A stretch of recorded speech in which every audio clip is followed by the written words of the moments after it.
Well, I give a lot of credit to the Fulton County DA. I think she's been really courageous, and she has moved with swiftness to conduct this investigation.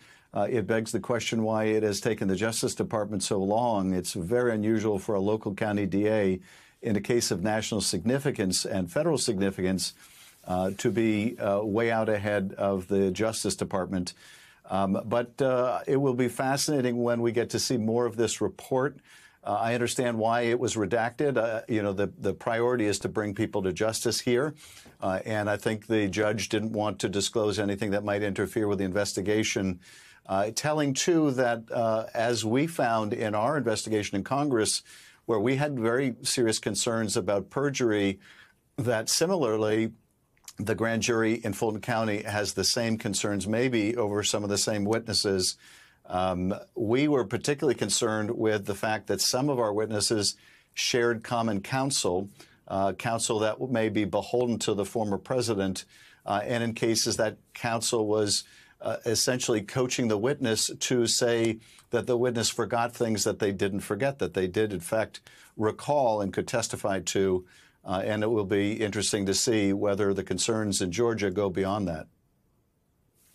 Yeah, you're putting your finger on the big question. Does it go beyond that to other charges? When you look at the number of target letters, and those rules vary from state to state, when she says charging decisions are imminent, are you interpreting that as some of those decisions will be to indict people, or that this could be an informational process with no further indictments in Georgia? To me, as a former prosecutor, I guess I read a little bit more into it than you have. When a prosecutor talks about charging decisions, I tend to infer from that suggests that someone will be charged. Often when there is a decision not to prosecute, there really isn't a public statement. The investigation doesn't get punctuated by we finished the investigation and here's our result, which is no one gets indicted. I also, and maybe I'm reading too much into the language, which you could take either way, but the fact that they talk about indictments and that they'll make public their recommendations on indictments doesn't sound to me on the surface of it like their recommendations are against indicting.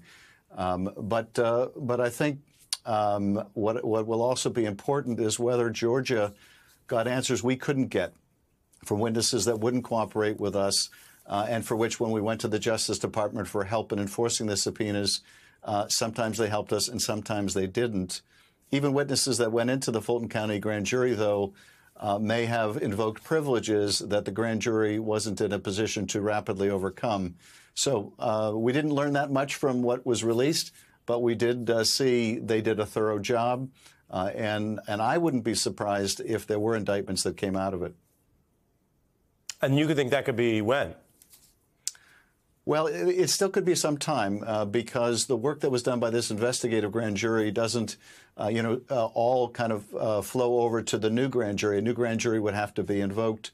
I'm not sure that simply on the basis of the report, the prosecutors would seek these indictments. It may be certain witnesses would need to be brought back before the new grand jury, or at a minimum, you would want testimony from agents that participated in the investigation as to what witnesses said. So it could still be some time, but frankly, both in the Fulton County case as in the Department of Justice, where they're starting to bring in or try to bring in the very high-level people like the former chief of staff, Mark Meadows, and the vice president, it certainly looks like in both investigations we're much closer to the end than we are to the beginning. Yeah, really striking to hear you say that. And again, you're sort of turning our viewers' attention to the fact that in your interpretation, it may be that the reference to some of those things means something above zero, that you wouldn't publicly make those references to nothing, to simplify it. So I appreciate your analysis there. You certainly know your way around these issues, Congressman. As for Mr. Meadows, I mean, I just want to be clear. January 6th committee now has completed its work. We're in a new Congress. But the committee, and you're one of the key investigators on it, didn't just sort of shape the DOJ probe or have a head start. Compared to the initial approach that Garland's investigators had, at times the committee was lapping them. And we see that quite factually in the Meadows scenario, because I just want to point to this reporting. This is brand new reporting out of the Journal and CNN. Meadows subpoenaed by special counsel in their January 6th investigation. So these are two outlets tonight, NBC hasn't confirmed this, Congressman, who are tonight here in 2023 reporting a new or recent subpoena of Mr. Meadows. You guys did it immediately, basically, which puts you in the position to then ask for, as you put it, the DOJ's help. They did act and indict two people based on your contempt citations and two others not. One of the not was Mark Meadows. So I give all of that preamble to say, what the heck are they doing over there? Why were you 2 years ahead of them? And with all due respect to them, is this concerning to you at an investigative, nonpartisan level? It is very concerning to me that it's taken this long, and I think it's the product of two factors. I think, one, Merrick Garland wanted to avoid even the appearance of any kind of partiality, given the terrible job that Bill Barr did, one of his predecessors who so badly politicized the Justice Department. And I think in an effort to reestablish the independence of the Justice Department, was very loath to immerse the department in controversy.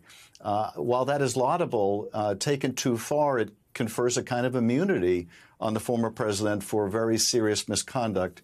The other reason why I think it's taken the Justice Department so long is, while they moved swiftly to go after those who broke into the Capitol on January 6th and beat and assaulted police officers, with the idea of rolling those people up on people higher up in the seditious conspiracy, there were multiple lines of effort to overturn the election, not just on January 6th.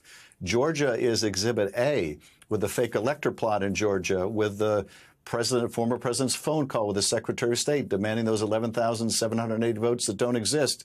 And mind you, demanding them even after he's told by his own top Justice Department officials that the claims of fraud in Georgia are a bunch of BS.